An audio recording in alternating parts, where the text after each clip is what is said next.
darkness, silence.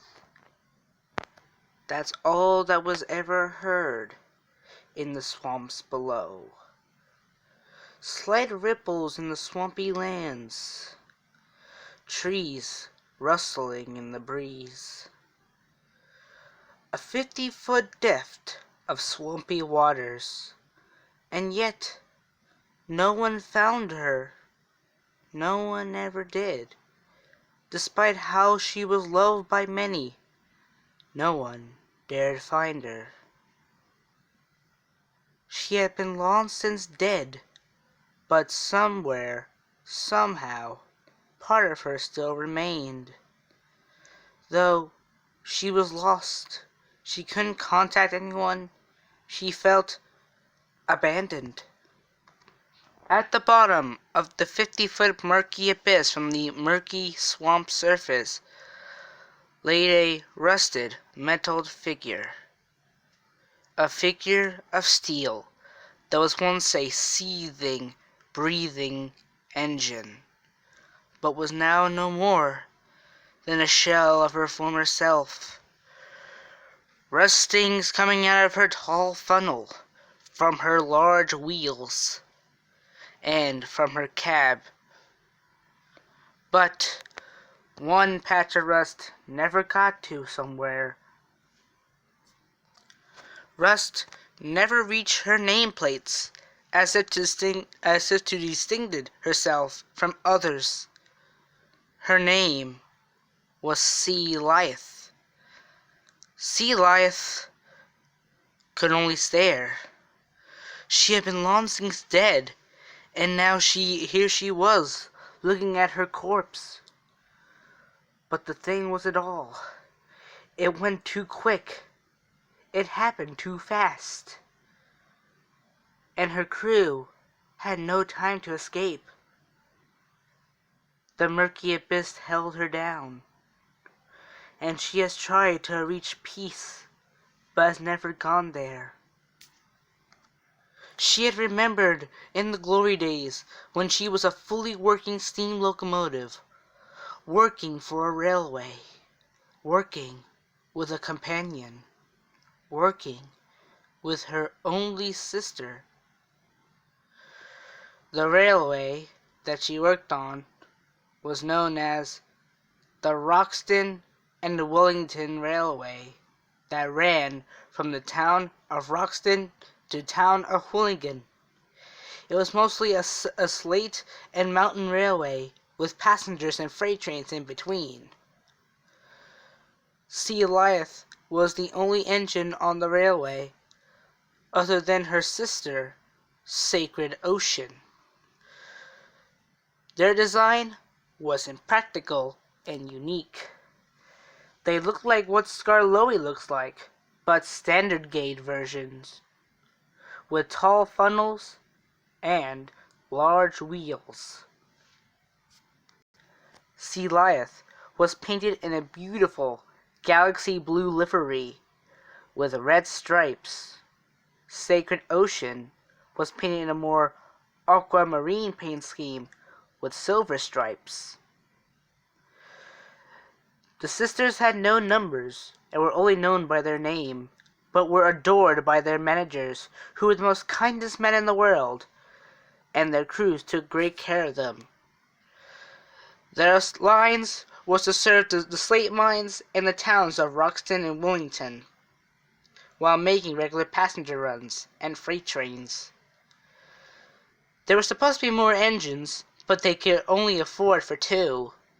So Sea-Laith and Sacred Ocean found their way here onto one of the lesser-known parts of Sodor. Life was peaceful. Life was wonderful. Sacred Ocean and Sea-Laith had worked on Sodor since 1899. It was now 1909, and they still showed no signs of stopping. They worked really hard, hauling their trains on time and making friends with everyone they meet. But their lives were not all peaceful as one would first seem. In 1905, A tree had fallen on Sacred Ocean, striking her directly in the face. And as a cost, she lost her right eye, and now was slightly blind, but could still see out of her left eye. Her blue sparkling eye was the thing that kept Sea-Laith comfortable. Sacred Ocean just wanted to have a better life.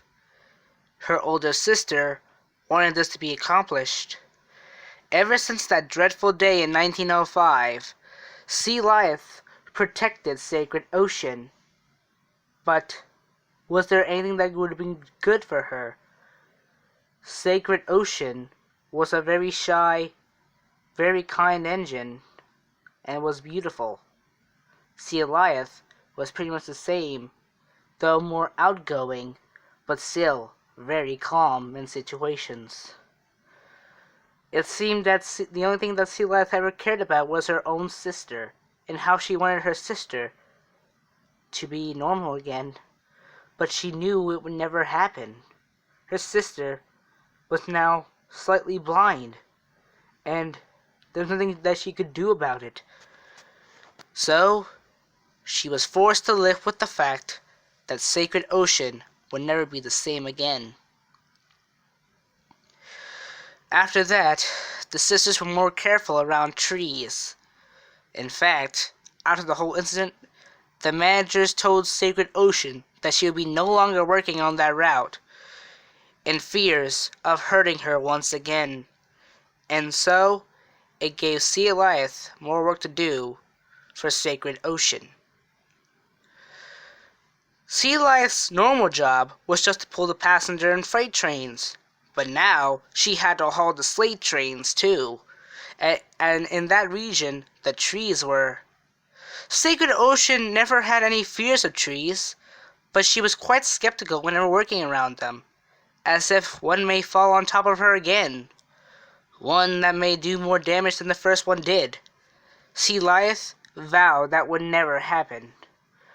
But Sacred Ocean kept telling her sister to be more calm. "It's okay," she would say. "I can still see out of one eye, and I can see you. You can see me. We can see each other." Sea-Laith and Sacred Ocean were the perfect pair of sisters, and only cared deeply for each other and their crews. I'm sad to say, though, that in the beginning of 1909, the Roxton and Wellington Railway was starting to see a change. The rock was becoming more difficult to get, and the track started to get badly maintained due to bad funding.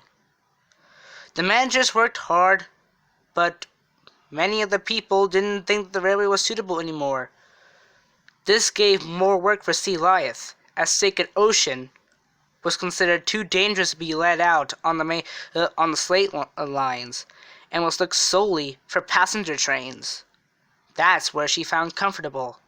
Sea-Laith found work up in the mines, hauling the detonation trains, hauling so many other important trains. But she never complained. She wanted to do the best for her sister. I'm sorry to say, though, that this would effectively end Sea-Laith's life. She remembered it all too well. It was a cold March night in 1909. Sea-Laith and Sacred Ocean were getting put away for the night, but that was when one of the managers came and told them that a Slate train and a dynamite train had to be collected and taken back to the yards. Sacred Ocean was feeling unwell at the time, and despite protests to let her sister be all alone, Sacred Ocean kindly just said, "It's okay, older sister. Go. Do the best you can for this railway." And with that, Sea-Laith gladly said, "Thank you, Sacred Ocean," and she puffed away into the night. That was the last time Sacred Ocean ever saw her sister.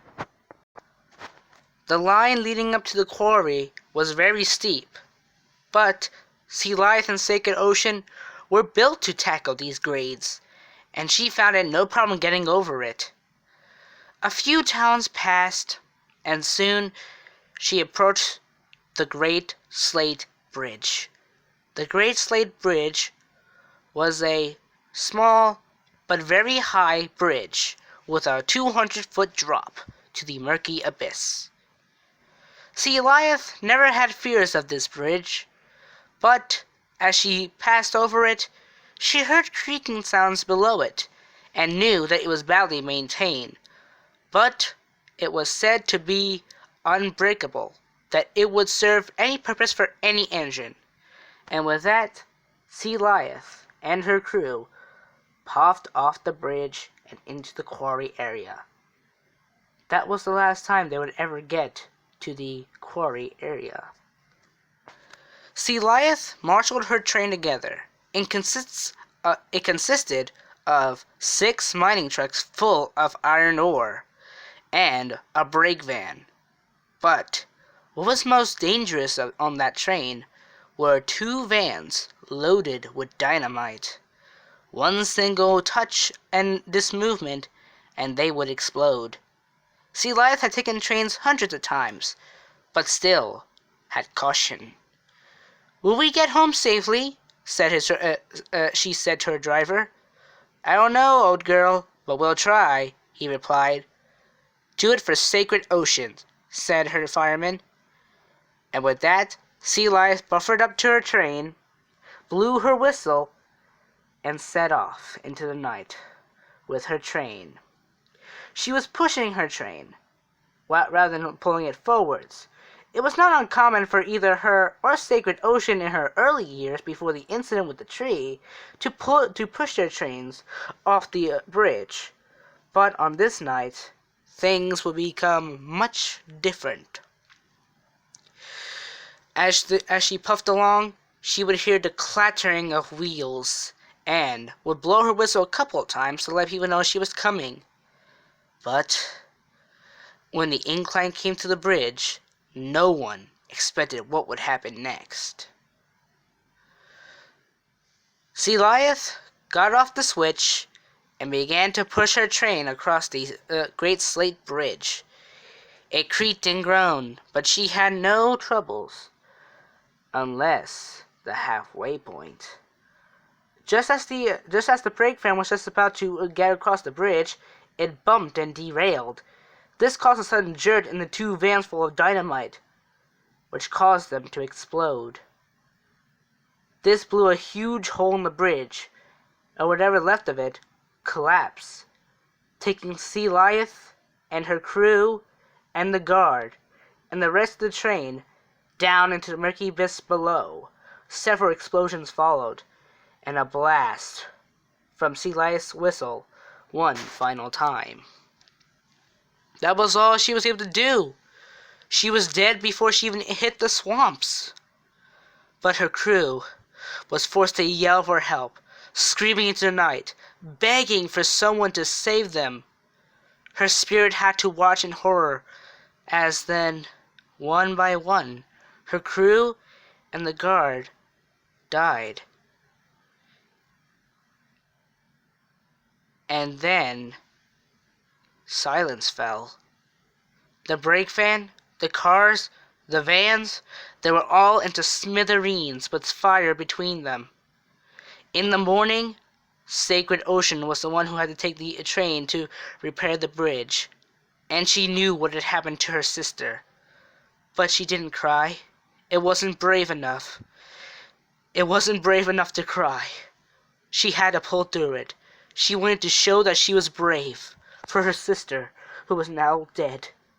She never saw her sister again. But as she was leaving for the day, she saw a beautiful blue butterfly that flew all around her, and then the wind howled, as if listening to a song. Sacred Ocean's one blue eye twinkled, and she said, thank you, Sea-Laith," and blew her whistle, and then Faintly, she could hear Sea-Laith's whistle. It wasn't until 50 years later that the skeletons of the crew were found. But still, Sea-Laith was never found. She is still there at the bottom of the new Great Slate Bridge, but she is not alone. And sometimes she would be awake, as if she was awake, trying to get to the other side of the bridge, but never reaches the other side. And she did the best for her sister, her beautiful sister, the sister she cared so deeply.